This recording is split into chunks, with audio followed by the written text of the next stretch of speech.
تو وہ یہودیہ کو چھوڑ کر پھر گلیل کو چلا گیا، اور اس کو سامریا سے ہو کر جانا ضرور تھا۔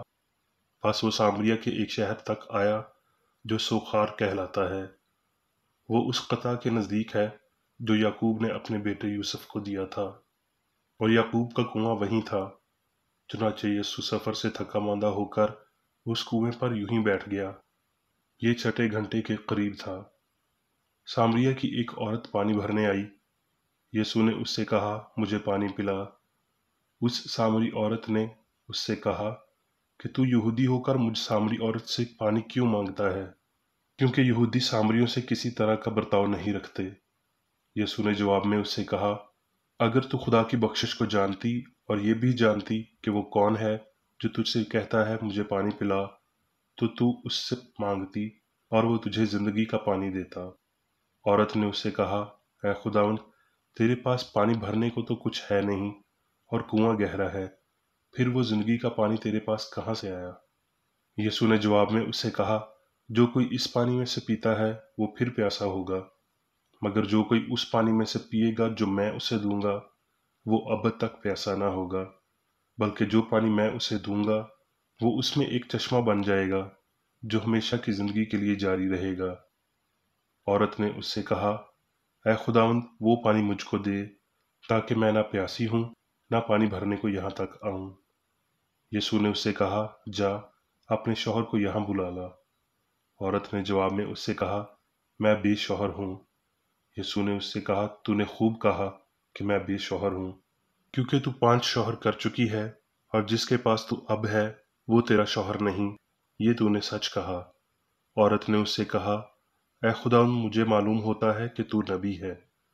ہمارے باپ دادا نے اس پہاڑ پر پرستش کی، اور تم کہتے ہو کہ وہ جگہ جہاں پرستش کرنا چاہیے یروشلم میں ہے۔ یسوع نے اسے کہا، اے عورت، میری بات کا یقین کر کہ وہ وقت آتا ہے کہ تم نہ تو اس پہاڑ پر باپ کی پرستش کرو گے اور نہ یروشلم میں۔ ہم جسے جانتے ہیں اس کی پرستش کرتے ہیں، کیونکہ نجات یہودیوں میں سے ہے، مگر وہ وقت آتا ہے، بلکہ اب ہی ہے، کہ سچے پرستار باپ کی پرستش روح اور سچائی سے کریں گے، کیونکہ باپ اپنے لیے ایسے ہی پرستار ڈھونڈتا ہے۔ خدا روح ہے، اور ضرور ہے کہ اس کے پرستار روح اور سچائی سے پرستش کریں۔ عورت نے اس سے کہا، میں جانتی ہوں کہ مسیح جو خرستس کہلاتا ہے آنے والا ہے، جب وہ آئے گا تو ہمیں سب باتیں بتا دے گا۔ یسوع نے اس سے کہا، میں جو تجھ سے بول رہا ہوں وہی ہوں۔ یوحنا۔ یسوع نے یہ باتیں سنی اور اپنی آنکھیں آسمان کی طرف اٹھا کر کہا، اے باپ، وہ گھڑی آ پہنچی، اپنے بیٹے کا جلال ظاہر کر، تاکہ بیٹا تیرا جلال ظاہر کرے۔ میں نے تیرے نام کو ان آدمیوں پر ظاہر کیا جنہیں تو نے دنیا میں سے مجھے دیا۔ وہ تیرے تھے اور تو نے انہیں مجھے دیا، اور انہوں نے تیرے کلام پر عمل کیا۔ انہیں سچائی کے وسیلہ سے مقدس کر، تیرا کلام سچائی ہے۔ اب میں میری بیکر ایڈی کی تحریر کردہ کرسچن سائنس کی درسی کتاب سائنس اور صحت آیات کی کنجی کے ساتھ میں سے لی گئی تحریریں پڑھوں گا۔ سائنس اور صحت۔ سوچنے والوں کے لیے وقت آ پہنچا ہے۔ سچائی، آزادی عقائد اور نظام احترامی وقت انسانیت کے آستانے پر دستک دیتے ہیں۔ ماضی کی قناعت اور مادہ پرستی کی سرد تقلید اختتام پذیر ہو رہی ہے۔ خدا سے لا علمی مزید ایمان کے راستے کا پتھر نہیں رہا۔ وفاداری کی واحد ضمانت اس ہستی سے متعلق درست فہم ہے جسے بہتر طور پر جاننا ہی ابدی زندگی ہے۔ اگرچہ سلطنتیں نیست ہو جاتی ہیں، مگر خداوند عبدالآباد سلطنت کرے گا۔ الہی سائنس میں انسان خدا کی حقیقی شبیہ ہے۔ الہی فطرت میں یسوع مسیح کو بہترین طریقے سے بیان کیا گیا ہے، جس نے انسانوں پر خدا کی مناسب تر عکاسی ظاہر کی اور کمزور سوچ کے نمونے کی سوچ سے بڑی معیار زندگی فراہم کی، یعنی ایسی سوچ جو انسان کے گرنے، بیماری، گناہ کرنے اور مرنے کو ظاہر کرتی ہے۔ سائنسی ہستی اور الہی شفا کی مسیح جیسی سمجھ میں کامل اصول اور خیال، کامل خدا اور کامل انسان بطور سوچ اور اظہار کی بنیاد شامل ہوتے ہیں۔ ایک انسانی عقیدے پر یقین کے وسیلہ سے سچائی کی تلاش کرنا لامتناہی کو سمجھنا نہیں ہے۔ ہمیں متناہی، زوال پذیر اور فانی کے وسیلہ لازوال اور لافانی کی تلاش نہیں کرنی چاہیے، اور یوں اظہار کی بجائے یقین پر انحصار کرنا چاہیے، کیونکہ یہ سائنسی علم کے لیے مہلک ہے۔ سچائی کی سمجھ سچائی پر مکمل ایمان فراہم کرتی ہے، اور روحانی فہم تمام تر سوختنی قربانیوں سے بہتر ہے۔ مالک نے کہا، کوئی میرے وسیلہ کے بغیر باپ ہستی کے الہی اصول کے پاس نہیں آتا، یعنی مسیح، زندگی، حق اور محبت کے بغیر، کیونکہ مسیح کہتا ہے، راہ میں ہوں۔ اس اصلی انسان یسوع کی بدولت طبیب کے اسباب کو پہلے درجے سے آخری تک کر دیا گیا تھا۔ وہ جانتا تھا کہ الہی اصول یعنی محبت اس سب کو خلق کرتا اور اس پر حکمرانی کرتا ہے جو حقیقی ہے۔ جب تک ایک بیماری کے ساتھ سچائی کے وسیلہ درست طور پر نپٹا اور مناسب طور پر اسے فتح نہ کیا جائے، بیماری پر کبھی قابو نہیں پایا جا سکتا۔ اگر خدا گناہ، بیماری اور موت کو تباہ نہیں کرتا تو وہ بشری عقل میں تباہ نہیں ہوتے، بلکہ اسلام نہاد عقل کو لافانی دکھائی دینے لگتے ہیں۔ جو خدا نہیں کر سکتا، انسان کو وہ کام کرنے کی کوشش کرنے کی بھی ضرورت نہیں۔ اگر خدا ہی بیمار کو شفا نہیں دیتا تو وہ شفا یاب نہیں ہو سکتے، کیونکہ کوئی کمتر قوت لامتناہی قادر مطلق کی قوت کے برابر نہیں، بلکہ خدا، حق، زندگی، محبت بیمار کو راست بازوں کی دعاؤں کے وسیلہ شفا دیتا ہے۔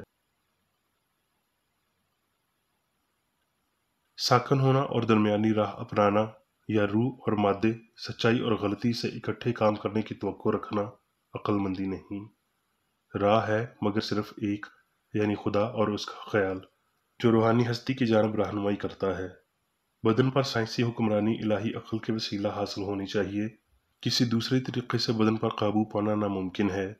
اس بنیادی نقطہ نظر پر کمزور قدامت پسندی بالکل ناقابل تسلیم ہے۔ سچائی پر صرف انتہائی بھروسے کے وسیلہ ہی سائنسی شفائیہ قوت کو محسوس کیا جا سکتا ہے۔ اگر بیماری حقیقی ہے تو یہ لافانیت سے تعلق رکھتی ہے، اگر سچی ہے تو یہ سچائی کا حصہ ہے۔ منشیات کے ساتھ یا بغیر، کیا آپ سچائی کی حالت یا خصوصیت کو تباہ کریں گے؟